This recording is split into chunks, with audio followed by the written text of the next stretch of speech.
Isang magandang tanghalian naman po sa inyong lahat. Ngayon po ay araw ng Miyerkules, Marso 12, taong kasalukuyan, 2025. At po ay nandito na naman para dugtungan natin yung ating komentaryo sa mga nangyayari ngayon sa ating dating Pangulong Rodrigo Roa Duterte. So, sa kasalukuyan, sila po ngayon ay nasa Dubai. So, pagkagaling po sa Dubai, tutuloy po sila sa Netherlands. Ayan, ihatid po sa Netherlands ang ating dating Pangulo. Noon, ang buong akala ko kapag nakatapos ang tao sa isang kilalang eskwelahan, sa isang mataas na kalidad na paaralan, matalino. Lumalabas na parang mas matatalino pa yata yung mga nakapagtapos dito sa Pilipinas kaysa doon sa ibang bansa. Okay, himay-himayin natin. Bakit mo naman gugustuhin na maaresto ang isang dating Pangulo sa edad niyang 79 years old? Na ilang araw na lang, magiging 80 na kasi po ngayong buwan ang pagdiriwang ng kanyang kaarawan. Bakit naman? At ang problema pang malaki nitong mga nasa admin, itinaon pa talaga kung kailang isang buwan na lang ang eleksyon. Ang lokal at ang pambansang halalan. Ngayon pa talaga itinaon. Alam po ninyo, bibigyan ko kayo ng isang simpleng matematika lang. Ang boto noon ni BBM 31 million.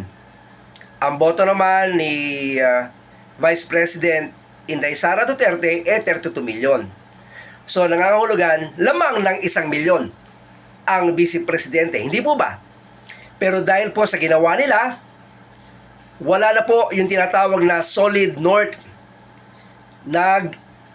Balimbingan na rin po sila. Yung mga tinatawag nilang solid north, wala na pong solid north ngayon. Kasi mismong yung mga tao doon sa Ilocos, meron talagang ayaw na kay BBM. O yan ang buong katotohanan. Ano mangyayari ngayon sa 31 million? Yung iba, automatic kong maglilipatan sa 32 million na bumoto sa ating Vice Presidente na si Inday Sara. Hindi po ba? Ngayon, yung bumoto at yung bumoto kay Inday Sara, i-add nyo yun, i-multiply nyo.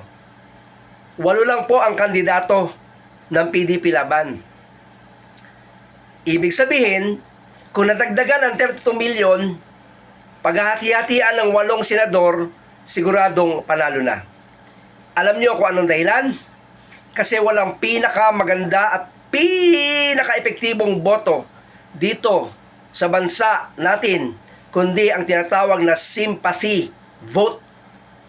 Yung sympathy vote na tinatawag, yan ang magiging kadahilanan kung bakit gugustuhin ng mga tao na manalo lahat ang kandidato ng PDP laban ng bayan ngayong darating na eleksyon. Akala ko magagaling ang mga advisor. Bakit hindi nyo naisip? Asan ang mga political advisor nyo? Hindi nyo ba naisip na lalo nyo lang pinaggalit, binuksan ang diwa ng mga mamamayang Pilipino dahil sa ginawa ninyo? Isang senior citizen, legit na senior citizen at dating Pangulo pa ng Republika ng Pilipinas ang binaboy ninyo. May Diyos ba kayo? Sa bagay, hindi ko naman pwedeng hatulan o husgahan kayong lahat.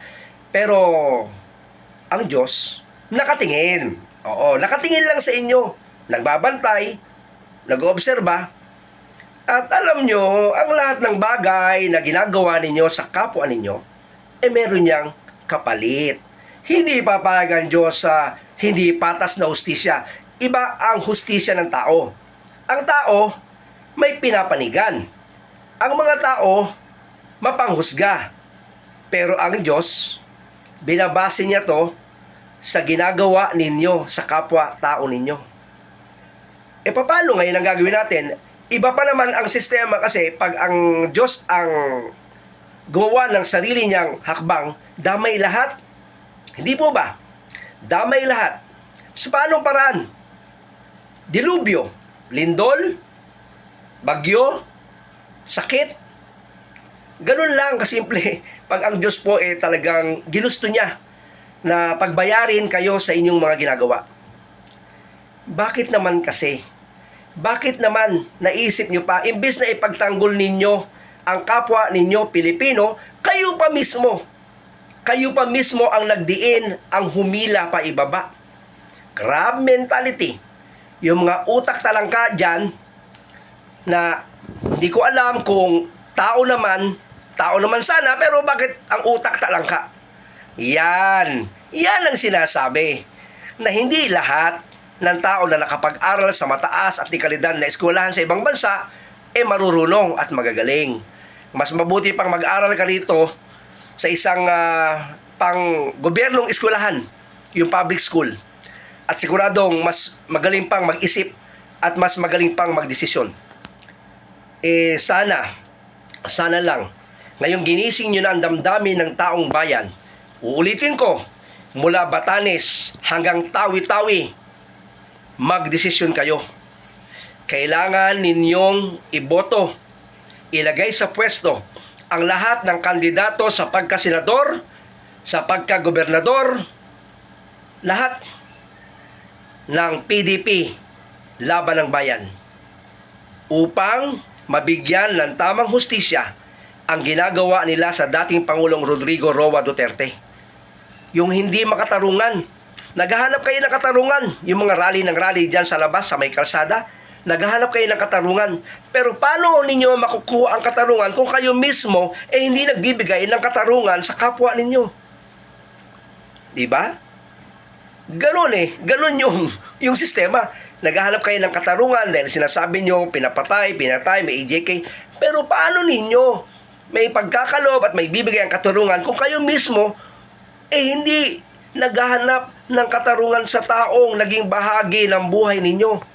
Di ba? Ang iniisip ninyo, yung mga nabiktima ng EJK. Paano naman po yung mga naging biktima ng droga? Paano naman yung mga naging siraulo at loko-loko na naglalakad dyan sa kalsada na nakikita natin sa araw-araw nating pamumuhay? Paano naman yon? At paano naman yung mga nasirang pamilya? So, ibig sabihin, kayo lang ang pwedeng tumanggap ng katarungan. Pero yung mga biktima, hindi. Aba. Dapat naman maging patas, di ba? Nako, maniwala kayo sa akin. Yung ginawa ninyo sa dating Pangulong Rodrigo Roa Duterte, napakalaking bayad ang tatanggapin ninyo. Kaya mga mamamayan at mga taong naniniwala sa ating dating Pangulo, alam na ninyo kung ano ang gagawin ninyo. Gamitin ninyo ang kapangyarihan ninyo sa pamamagitan ng tinta ng inyong mga ballpen. Para mabigyan ng katarungan ang dating Pangulo mula Apari, mula Batanes hanggang Tawi-Tawi. Ipakita nyo ang lakas sa pamamagitan ng inyong ballpen. Di ba? So, yan lang po. Muli, isang magandang tanghali sa inyong lahat. At happy lunchtime. Sa muling magkikita po natin at maraming salamat sa inyong panonood.